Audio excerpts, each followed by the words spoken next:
Oi, gente, eu sou a Valentina Rosa da Caras e hoje eu tô aqui com a Maria Casadevall, com a Larissa Nunes, com a Paty de Jesus e com a Mel Lisboa, com o Ícaro Silva e o Gustavo Machado para falar sobre a segunda temporada de Coisa Mais Linda.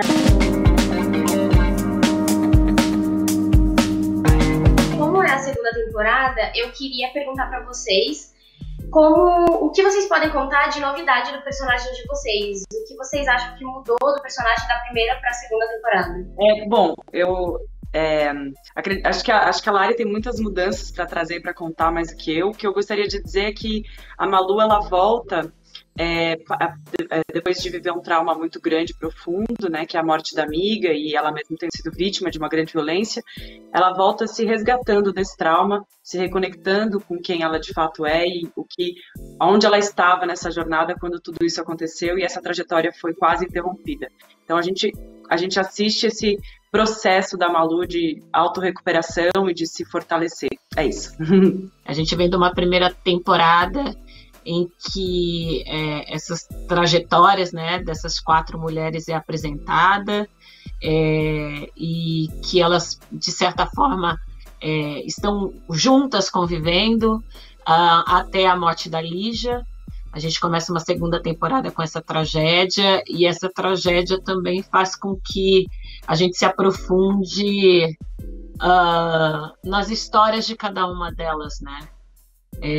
No caso da Adélia, especificamente, eu vejo uma diferença gritante, principalmente porque a Adélia deixa de orbitar, né? Deixa de estar ali em torno da Malu, e a gente consegue entender melhor de onde a Adélia vem, quais são suas referências, sua família, suas questões pessoais. A gente consegue se aprofundar um pouco mais também nas emoções dessa mulher, né? Porque é uma primeira temporada de uma Adélia muito guerreira, que não é ruim, mas que a gente mostre um outro lado dela também, né? Essa mulher que tem sim suas fragilidades, que chora, que tem suas questões pessoais, né? A Adélia coloca muito a filha, a família, suas responsabilidades muito à frente, muito antes do que ela realmente sente. E essa segunda temporada, acho que a Adélia olha para si também.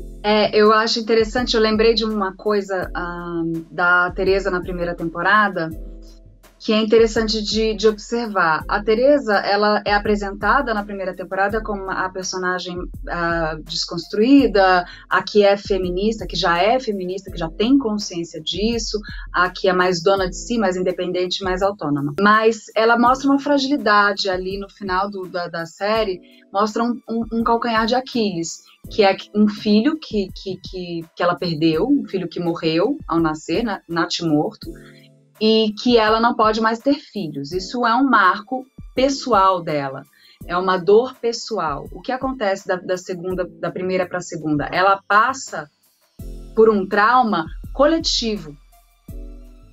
O trauma de perder a Lígia, o trauma da trajetória da Lígia ser ceifada por conta de um machismo, de uma misoginia estrutural, e que ela se vê numa questão coletiva que muda a trajetória de todos e todas, inclusive a dela. Aí é onde ela vai se aprofundar. E aí é onde você vai ver internamente, eu acho que isso acontece muito na segunda temporada, que ainda há a questão da sororidade, que é muito importante, mas você passa a ver trajetórias também individuais de todas as personagens.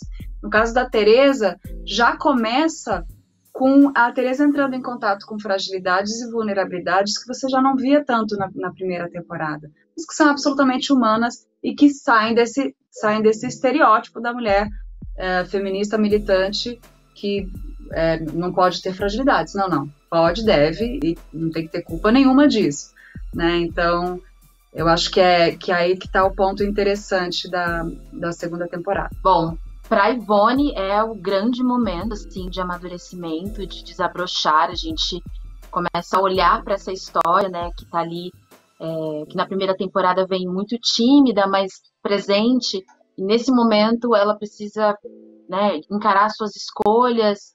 Ela sai de uma fase meio incerta, meio um pouco revoltada com a situação dela e toda essa personalidade forte, né, que a Ivone traz, começa a ser direcionada para os desejos dela, e eu acho que os encontros que ela tem, né, a aproximação que ela tem com a Malu, com o clube, e esse desabrochar dela para a música, tem sido as grandes novidades, assim, as transformações que a Ivone vai viver nessa segunda temporada. E eu acho que é muito interessante ver a autonomia, né, como cada mulher nessa segunda temporada exerce a sua autonomia, seus desejos, suas escolhas arriscadas, então é por aí. E acho que como o encontro da Malu e da Ivone é importante também para esse processo que eu estava falando da Maria Luísa de autorresgate, de entender o que ela quer e quem ela é de fato, e o que ela estava fazendo até esse momento que ela sofre essa violência. Ela encontra a Ivone, eu acho que ela resgata tudo isso através da música e através dessa parceria que nasce. Eu acho que a grande novidade para o Roberto é, primeiro, a ausência maravilhosa do Chico, no primeiro momento, que vai fazer sucesso em Nova York, e deixa o caminho livre para ele ficar mais íntimo da Malu. E nesse tempo que ela ficou em coma, que ela, né, por causa do tiro, do trauma todo, ele acho que ele entendeu o quanto ela é importante para ele, quanto ele é apaixonado por ela, quanto é a mulher da vida dele, e, enfim, sensibilizou o cabra. Eu acho que o capitão, o que tem de novo na vida dele é que ele escolhe, né, abraçar essa oportunidade de se tornar um pai de família, de estar presente numa família mesmo, né, de não estar viajando pelo mundo, fazendo música. E acho que ele, de fato, entende também, assim como o Roberto fala, né? Acho que ele, de fato, entende que a Adélia é a mulher da vida dele. Então, ele aposta nisso. Bom, e eu queria saber de vocês o que vocês acham, apesar da série se passar na década de 60, é uma série muito atual. E o que essa série passa pro público atualmente, entendeu? Cara, eu acho que passa um monte de coisa, mas pra ficar uma assim pontual é o seguinte: a série se passa nos anos 60, ou seja, lá se vão 70 anos e as questões continuam as mesmas, entendeu? Revoluções tecnológicas, revoluções comportamentais, biológicas, químicas, e continuamos racistas, machistas, concentrando a renda e o poder, segregando, oprimindo. Então, né? Acorda, mundo. Eu acho que a série ela é um convite à reflexão. A época, ela aparentemente te distancia das questões, porém, quando você vê que na série você tem questões que persistem 60 anos depois, é um ponto de reflexão, é um ponto de você olhar ao redor e olhar a sua realidade. Eu acho que a série ela tem esse potencial de fazer com que as pessoas, um convite à reflexão, né? E você olhar o seu redor. Você curta na resposta, por isso que eu acho importante, para ver se para deixar a Paty falar. Mel, eu concordo completamente com a Mel. Eu acho que esse distanciamento de data, assim, de a gente lidar com uma outra geração, uma outra década, deixar as pessoas um pouco mais acessíveis para questões. A gente discute o racismo hoje e muitas vezes um exemplo, né? A gente discute o racismo hoje e muitas vezes você não tem a empatia, né, naquele lugar, não sei o quê. E aí, quando você mostra, por exemplo, que em 1960 eu já brigava por isso e não tive muito avanço, de uma forma muito... é quase orgânica, sabe? A pessoa se vê envolvida porque ela está apaixonada pela série, pela personagem, e aí ela cria uma empatia natural por aquilo e talvez desperte para uma situação que hoje ela tenha falado que não existe.